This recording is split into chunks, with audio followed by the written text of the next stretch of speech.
Sugel, defíneme la Trinidad. Nosotros creemos que hay un solo Dios. Eso lo dice toda la Biblia desde el principio hasta el fin. Oye Israel, Jehová nuestro Dios, Jehová uno es. Hay un solo Dios. Y en el Nuevo Testamento el Señor Jesucristo lo plantea al citar precisamente ese texto de Deuteronomio capítulo 6. En 1 Corintios capítulo 8 Pablo dice, hay un solo Dios. O sea que nosotros creemos que hay un solo Dios. Pero al mismo tiempo la Biblia enseña que ese Dios es tripersonal. Hay personas que se preguntan, ¿pero dónde aparece la palabra Trinidad en la Biblia? Respuesta, en ninguna parte. Pero el hecho de que la palabra teológica que se usa para señalar a ese concepto no aparezca en la Biblia, no quiere decir que el concepto en sí no esté en la Biblia. Nosotros decimos que la palabra de Dios es infalible, que la palabra de Dios es inerrante. ¿Aparece la palabra infalible, la palabra inerrante en la Escritura? No, pero Pablo dice en 2 Corintios capítulo 3, versículo 16, que toda la Escritura es inspirada por Dios y útil para enseñar, para redarguir, para corregir, para instruir en justicia. Si toda la Escritura es inspirada por Dios, exhalada por Dios, tenemos que deducir que la Biblia no tiene error, es inerrante. Tenemos que deducir y concluir que la Biblia no tiene fallas, es infalible. Pero los términos que estamos usando no están en la Biblia. La pregunta es si el concepto está. Y lo cierto es que la Biblia dice, el Padre es Dios, el Hijo es Dios y el Espíritu Santo es Dios. Y sin embargo, son tres personas en un solo Dios. Entonces, estamos hablando aquí de tres personas y una sustancia. Una sola sustancia divina, pero tres personas en esa sustancia, el Padre, el Hijo y el Espíritu. Una misma sustancia y diferentes subsistencias. ¿Eso es correcto decirlo así? Puede ser. Lo que pasa es que la palabra subsistencia, persona, a veces se usa indistintamente, pero sería mejor decir, hay una sola sustancia divina, es un solo Dios, pero subsisten tres personas en ese único Dios que son personas distintas. Eduardo, tenemos que entender algo. Aquí estamos hablando del ser de Dios, y por eso te decía, estamos pisando tierra santa. La doctrina de la Trinidad es un misterio, pero no es un enigma. Hay una diferencia fundamental entre misterio y enigma. Un enigma es una pared infranqueable. Yo no puedo penetrarla, yo no puedo saber absolutamente nada porque es un enigma. En un misterio yo puedo sumergirme en el océano y puedo conocer lo que Dios me ha permitido conocer porque lo ha revelado en su palabra. Pero tengo que entender que escapa a mi finita comprensión, a mi mente finita, para poder entender este concepto completamente. Entonces, la Trinidad es un misterio, pero no es un enigma. Dios se revela a sí mismo en la Escritura como un Dios trino. De hecho, es interesante que ese texto de Deuteronomio que dice, escucha Israel, Jehová nuestro Dios, Jehová uno es, la palabra uno que usa allí es uno plural. Hasta en eso el hebreo es preciso. Por ejemplo, es la palabra que se usa en Génesis capítulo 2, versículo 24, cuando dice, y los dos serán una sola carne. Pero siguen siendo dos personas, el esposo y la esposa, en una sola carne en el sentido de que el matrimonio los hace uno, pero sigue siendo dos. Bueno, lo que estamos diciendo es, Jehová uno es. En ese uno hay tres personas. Por eso nosotros vemos desde el principio de la Biblia, Génesis capítulo 1, a la Trinidad revelándose todavía en una forma incipiente, porque la revelación de Dios fue progresando, no cambiando, es la misma revelación, pero fue progresando según el entendimiento del pueblo de Dios a través de las eras. ¿Qué dice Génesis 1:1? En el principio creó Dios, Elohim, que es una palabra plural. Elohim creó, no dice crearon. En el principio creó, singular, Dios, plural, los cielos y la tierra. Y dijo Dios, ahí está el Hijo. ¿Cómo lo sabemos? Porque dice en Juan capítulo 1, en el principio era el verbo, la palabra. El verbo era con Dios y el verbo era Dios. Así que aquí tenemos al Padre, creó Dios los cielos y la tierra. Aquí tenemos al Hijo, la palabra a través de la cual el Padre creó todas las cosas. Y en el versículo 2 dice que el Espíritu del Señor se movía sobre la faz de las aguas. Así que comenzando a leer la Biblia, nosotros nos topamos con la Trinidad. Llegamos al versículo 26 y entonces dice, y dijo Dios, otra vez, dijo en singular, Dios Elohim, hagamos al hombre conforme a nuestra imagen, conforme a nuestra semejanza. Y así, Eduardo, yo te puedo citar. Hombre, conforme a mi imagen, conforme a mi semejanza. ¿Te acuerdas de la visión de Isaías en el templo? Isaías ve al Señor y dice que los querubines alababan a Dios diciendo: Santo, Santo, Santo, Jehová de los ejércitos, toda la tierra está llena de tu gloria. Y luego en el versículo 8, Dios le permite a Isaías escuchar una conversación donde Dios está hablando con Dios. Y dice: ¿a quién enviaré? Singular. ¿Y quién irá por nosotros? Entonces dice Isaías: heme aquí, envíame a mí. Y luego viene un mensaje: ve a este pueblo y diles: de oído oiréis y no entenderéis, y viendo veréis y no percibiréis, etcétera. Ese texto de Isaías capítulo 6 aparece en Juan capítulo 12. Y en ese texto de Juan capítulo 12, Juan el apóstol dice explícitamente que Isaías dijo esto cuando vio su gloria, y estaba hablando de Cristo, cuando vio la gloria de Cristo. Así que es obvio que el Padre estaba en Isaías 6.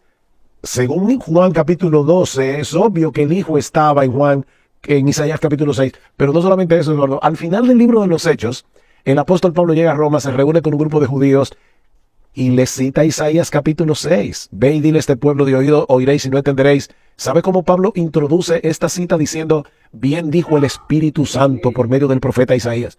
¡Wow! Así que en Isaías 6, otra vez, nosotros tenemos en una forma todavía velada, porque no teníamos toda la revelación de Dios que tenemos en el Nuevo Testamento, pero tenemos ahí al Padre, al Hijo y al Espíritu Santo. Así que la Biblia desde el principio revela que Dios es un Dios trino.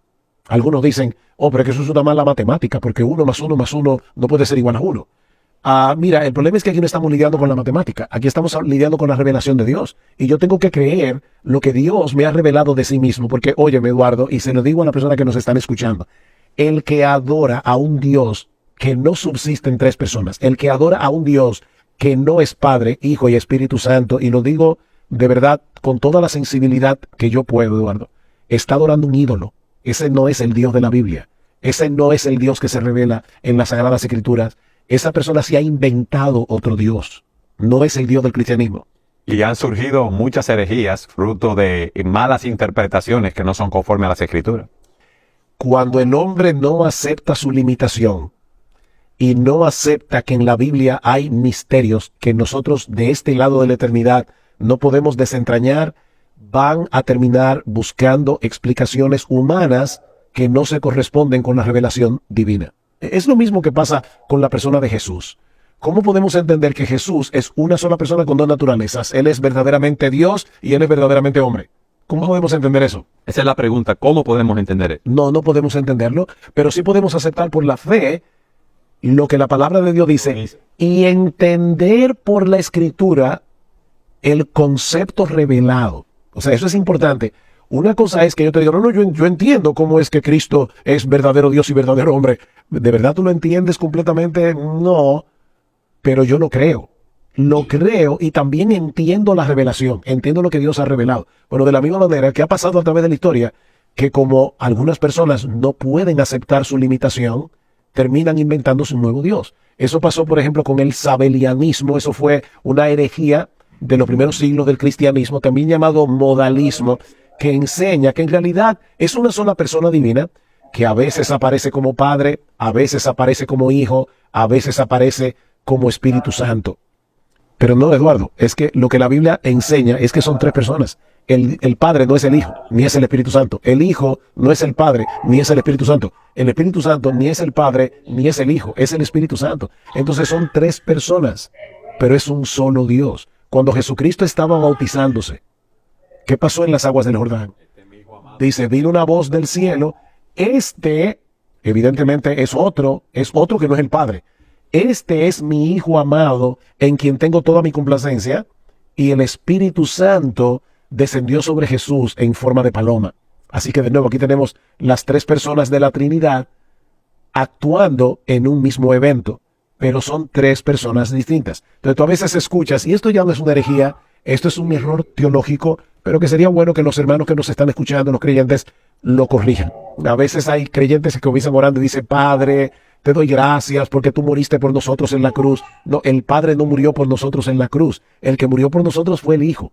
De tal manera amó Dios al mundo que dio a su Hijo. Evidentemente el Padre no es el Hijo. El que fue entregado fue el Hijo que murió en la cruz. Si el Padre, Romanos 8, no escatimó entregar a su propio Hijo, ¿cómo no lo dará juntamente con Él todas las cosas. De nuevo, el Padre, el Hijo, son dos personas distintas, pero es un solo Dios. Súper. Pero hay otra herejía. Eso te iba a decir, de aquellos que niegan la deidad de Cristo. Está el arrianismo, que luego fue reeditado en el siglo XIX por los testigos de Jehová, que es una herejía no cristiana. Una persona que sea testigo de Jehová no es creyente y no es salva, porque esa persona niega al Hijo, niega la deidad del Hijo. Los arrianos negaban la deidad del Hijo y la personalidad del Espíritu Santo. O sea que esto es peor todavía que el sabelianismo, porque ellos dicen solo el Padre es Dios, el Hijo es el primer ser creado, decían los arrianos, por Dios, y el Espíritu Santo es una fuerza como la electricidad. Claro, eso no lo dijeron los arrianos, porque la electricidad no estaba todavía descubierta, pero en los testigos de Jehová hoy nos dicen eso. Sin embargo, hay un texto en Zacarías que rebate esa idea, porque el texto dice, no es con espada, ni es con fuerza, sino con el Espíritu. Así que el Espíritu no es una fuerza, porque no es con fuerza, es con el Espíritu. El Espíritu es una persona, y es una persona divina, dentro de las tres personas de la Trinidad. Por eso, nosotros debemos evitar a toda costa buscar explicaciones terrenales para tratar de entender la Trinidad, porque vamos a terminar mal. Algunos dicen, por ejemplo, la Trinidad es como el huevo. El huevo tiene la cáscara, tiene clara, tiene yema, pero ni la clara en sí por sí sola es el huevo, ni la yema por sí sola, ni la cáscara por sí sola. O sea, ¿tú estás diciendo que el Padre por sí solo no es Dios? ¿O que el Hijo por sí solo no es Dios? ¿O que el Espíritu Santo por sí solo no es Dios? ¿Qué es lo que tú estás diciendo? Otro diciendo, eso es como el agua, que el agua puede aparecer como líquida, puede aparecer sólida como el hielo y puede aparecer gaseosa. Que no son tres modos en que Dios se manifiesta, es que son tres personas. Y los que dicen que es como el sol. Mira, Eduardo, cualquier analogía Que tú sientes el calor y que hace una transformación en la tierra. Sigue siendo modalismo, es la misma herejía sabeliana de hace miles de años atrás. Eso es un error teológico y es un error peligroso y fundamental. Will, me llama la atención lo que tú dijiste al inicio, que todas esas herejías surgen porque el hombre no quiere aceptar la revelación de Dios en las Escrituras y quiere buscar interpretaciones. ¿Eso es fruto del orgullo humano? Sí, definitivamente. Yo acepto, porque hay que ser cuidadoso, ¿verdad? Nosotros no conocemos el corazón de todas las personas que enseñan estas cosas y puede ser simplemente que haya una mala exégesis, puede ser que haya ignorancia teológica, puede ser todo eso. Pero no puede ser, Sugel, tratando de demostrar sabiduría humana. También puede ser, pero el problema está en que yo me sienta satisfecho con una explicación humana de algo que yo no puedo entender y decir, ya lo entendí. No, tú no lo entendiste, estás torciendo la verdad de la Escritura. Nosotros tendemos que aprender a vivir en el misterio. Las cosas reveladas son para nosotros y para nuestros hijos. Las que Dios no nos las reveló son para Él. Entonces, aceptemos que tenemos un límite. Ahora, Eduardo, la Biblia enseña claramente que el Padre Dios, yo no voy a demostrar eso porque todo el mundo acepta esa parte. Yo creo que sería quitarle tiempo a este programa para demostrar lo que todo el mundo cree. Pero la Biblia también enseña que el Hijo es Dios. Y te puedo citar textos y textos y textos. Juan 1:1 que decíamos hace un momento. En el principio era el verbo era con Dios, el verbo era Dios. Fíjate, el verbo era con Dios. La palabra allí, que usa Juan en griego, significa el verbo estaba cara a cara con Dios, en una íntima comunión con Dios. Pero resulta que el verbo también era Dios. Y luego, en el versículo 14 dice, y aquel verbo se hizo carne, y habitó entre nosotros, y vimos su gloria, gloria como del unigénito del Padre. Otra vez, ¿ves la diferencia? Entonces, el Hijo es Dios. Primera de Juan, capítulo 5, versículo 21. Dice que nosotros estamos en el verdadero, en su Hijo Jesucristo. Este es el verdadero Dios y la vida eterna. Déjame leerte La confesión de Tomás, ¿o él? Señor mío y Dios mío, cuando vio a Jesús resucitado. El apóstol Pablo, hablando de los israelitas, dice, a quienes pertenece la adopción como hijos y la gloria, los pactos, la promulgación de la ley, el culto y las promesas, de quienes son los patriarcas y de quienes, según la carne, procede el Cristo, el cual está sobre todas las cosas, Dios bendito por los siglos. Amén. Cristo es el Dios bendito por los siglos. Amén. Y vuelvo y te repito, de verdad, nosotros podemos citar textos tras textos. El que me ha visto a mí, ha visto al Padre. Yo y el Padre somos uno. Dice en Juan capítulo 5 que cuando los judíos cuestionaron a Jesús por haber sanado a un hombre en sábado, dice que él dice, mira, yo no he hecho nada que mi padre no haya hecho primero, porque mi padre hasta ahora trabaja y yo también trabajo. Y dice que los judíos quisieron apedrearle porque siendo hombre se hacía igual a Dios. Ellos entendieron lo que Cristo estaba diciendo. Él se estaba igualando a Dios. Filipenses capítulo 2. Haya pues en vosotros este mismo sentir, esta misma forma de pensar que hubo también en Cristo Jesús, el cual, siendo en forma de Dios, no estimó el ser igual a Dios como cosa que aferrarse. Vamos a detenernos un momentico aquí, Eduardo. Yo no quiero ponerme a filosofar, pero Pablo está diciendo aquí que el Hijo, Cristo, siendo, en griego dice, en morfe de Dios. La palabra morfe o forma para nosotros significa los contornos de una cosa. O sea, yo puedo decir, esta mesa es rectangular, esa es la forma de la mesa, o puedo decir, la boca de este vaso es circular, pero la palabra morfe en griego no significa eso, no significa contornos. La palabra morfe significa en el texto original lo que hace que una cosa sea esa cosa y no otra cosa. O sea, que lo que Pablo está diciendo cuando dice que Cristo era en morfe de Dios, en forma de Dios, es que Cristo tenía todos los atributos que hacen que Dios sea Dios, porque Él es Dios. No era otra cosa. Por eso dice, siendo igual a Dios. Y esa es una palabra que todos los que nos están oyendo y pasaron por la escuela se la saben. Lo que pasa es que, como yo les digo a mis alumnos del colegio, no saben que se la saben.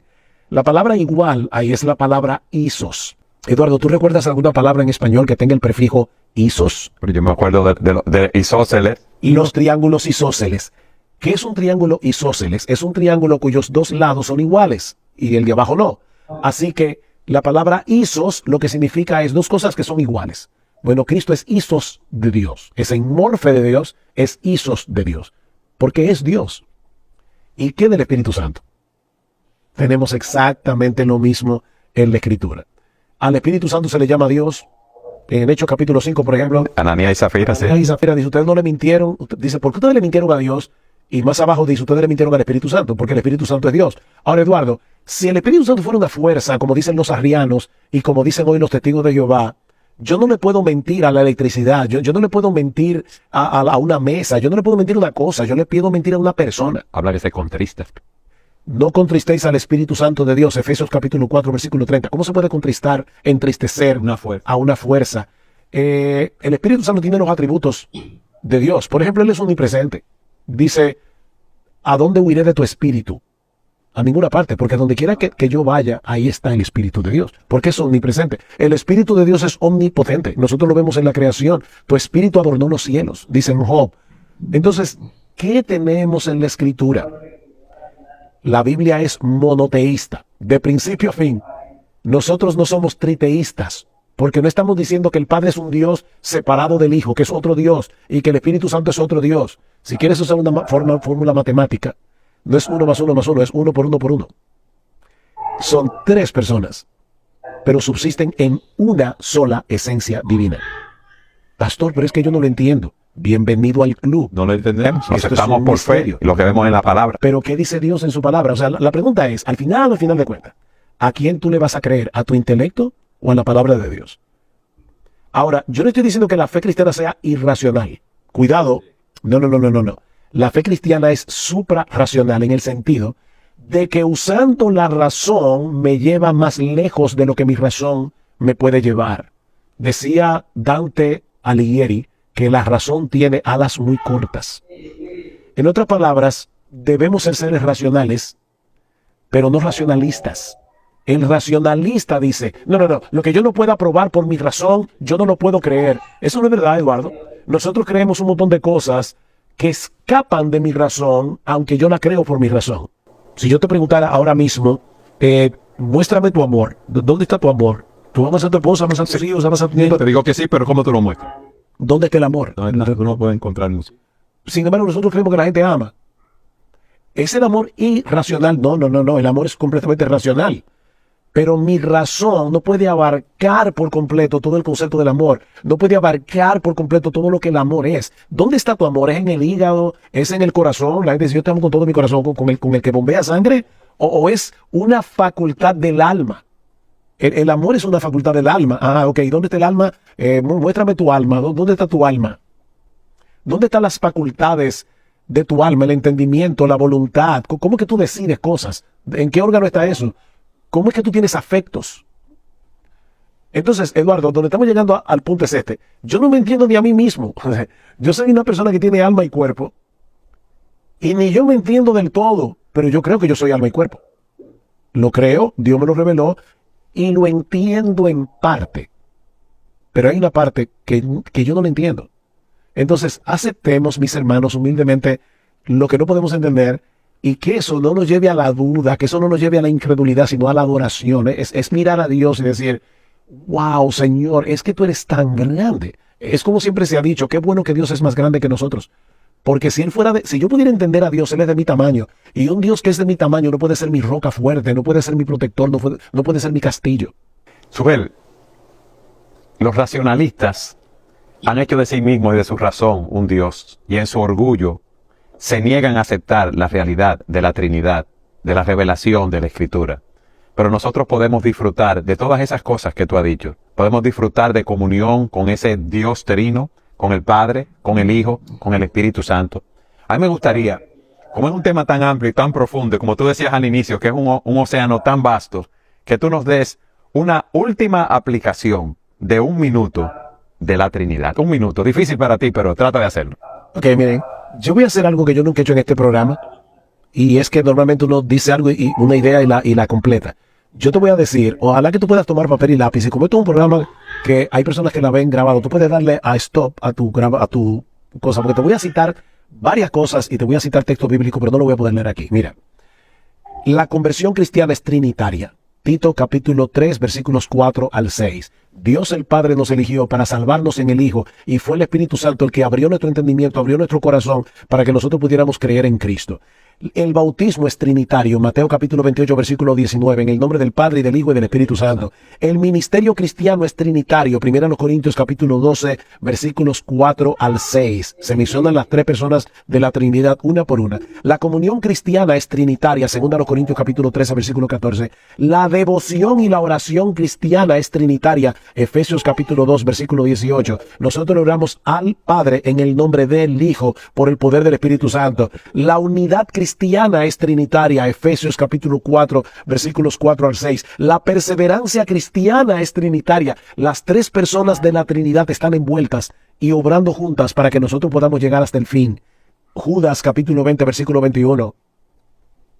Ahí tienes varias aplicaciones prácticas de por qué esta doctrina es tan importante y esencial para la fe cristiana. Entiendo que las personas que nos siguen tienen una buena asignación, Subel, porque solamente con tomar esos textos, estudiarlos, leerlos, meditar sobre ellos y orarlos, nos dará un mayor entendimiento. Así es. Gracias, mi hermano, por estar con nosotros. Un gozo de verdad poder hablar de un tema tan sublime y tan importante. Amén.